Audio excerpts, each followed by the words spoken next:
নমস্কার বন্ধুরা, আমার গুরুর চরণে প্রণাম জানিয়ে আমি আমার আজকের ভিডিওটি শুরু করছি। আশা করি আপনারা যে যেখানে আছেন সবাই সুস্থ আছেন, ভালো আছেন, আনন্দে আছেন। আজকে আমি বলবো প্ল্যানেট সান, রবি গ্রহটি সম্পর্কে।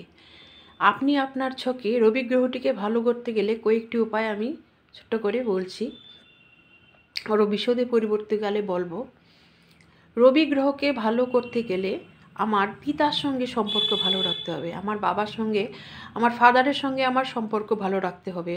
ফাদারকে আমার সার্ভিস পরিষেবা দিতে হবে, বাবাকে আমার সেবা দিতে, বাবা যাতে হ্যাপি থাক, হ্যাপিনেসের জন্য নয়, বাবার যাতে ওয়েলফেয়ার হয়, বাবার ওয়েলবিংয়ের জন্য আমাকে কিছু কন্ট্রিবিউশন করতে হবে। যদি ধরুন আমার সামর্থ্য নেই সেরকম কিছু করার, সেই ক্ষেত্রে বাবার সঙ্গে কিছু কোয়ালিটি টাইম স্পেন্ড করলে আমার রবি গ্রহ, আমার জন্মছকে আমার রবি গ্রহ কিন্তু মানে বেনিফিট দেবে, মানে আমাকে সুফল প্রদান করবে।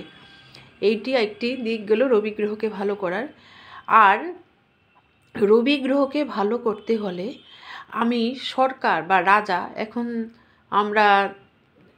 এখন তো আর রাজতন্ত্র নেই, আমরা গণতন্ত্রে বাস করছি, গণতান্ত্রিক দেশে যে গভর্নমেন্ট বা সরকারকে পরিষেবা দিতে পারলে অনেকটা আমার রবি গ্রহ কিন্তু বুস্ট আপ হয়। তৃতীয়ত, রবি গ্রহকে ভালো করার জন্য আমরা কি করতে পারি? রবি গ্রহকে ভালো করার জন্য কোনো এনজিও বা স্বেচ্ছাসেবী সংস্থায় আমি আমার রোজগারের কিছু অংশ, আমি আমার ইনকামের কিছু অংশ ডোনেট করতে পারি। সেই অ্যামাউন্টটা আপনি যাই হোক না কেন, কিন্তু সেটা যদি করেন আপনার জন্মছকে কিন্তু আপনার রবি গ্রহটি সুফল প্রদান করবে। তাছাড়া রবি গ্রহকে ভালো করার জন্য আমরা জানি লাল বস্ত্র ধারণ করা বা তামা ধারণ করা বা স্বর্ণ ধারণ করা আমাদের শাস্ত্রে উল্লেখ আছে। তাছাড়া রুবি স্টোন আমরা ধারণ করতে পারি, রত্নছেদ আমরা জানি।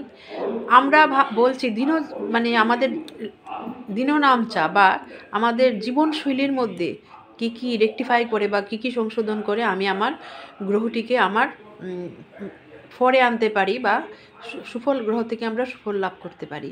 সেই ক্ষেত্রে আমি বলতে পারি, ধরুন কোনো উঁচু স্থানে, পাহাড়ি অঞ্চলে আপনি যদি কিছু সময় কাটিয়ে আসুন বা জঙ্গলে বেড়াতে যান বা আপনি কিছুটা সময় কাটান বা টাইম স্পেন্ড করুন, সেই ক্ষেত্রে কিন্তু আপনার রবি গ্রহ বুস্ট আপ হবে। আর কি কি করে রবি গ্রহকে বুস্ট আপ করা যায়?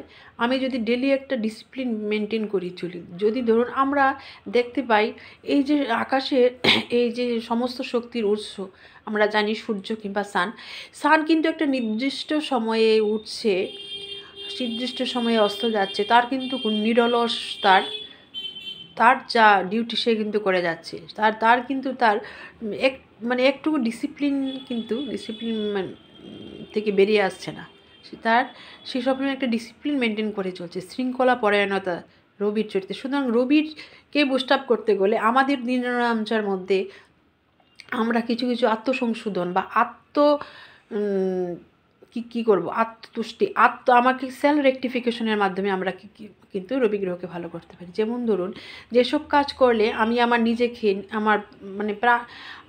নিজেকে বুস্ট আপ করি, যেমন ধরুন প্রাণায়াম করলেন, আপনি আমার নিজেকে হিলিং করছেন, আপনার শরীর স্বাস্থ্য মন প্রাণ ধ্যান মেডিটেশনের মাধ্যমে আপনি আপনার মানসিক সুস্থতা লাভ করছেন, শারীরিক সুস্থতা লাভ করছেন। এইভাবে কিন্তু আপনি আপনার রবি গ্রহকে বুস্ট আপ করতে পারেন।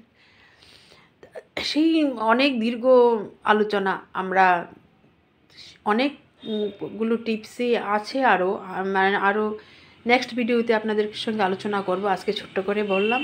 তাহলে আজকের মতো এতটুকুই থাক বন্ধুরা। যদি ভালো লাগে আমার ভিডিওটি লাইক শেয়ার সাবস্ক্রাইব করবেন। Thank you very much for watching my video. আবার আমার গুরুর চরণের প্রণাম জানিয়ে আমি আমার ভিডিওটি শেষ করছি।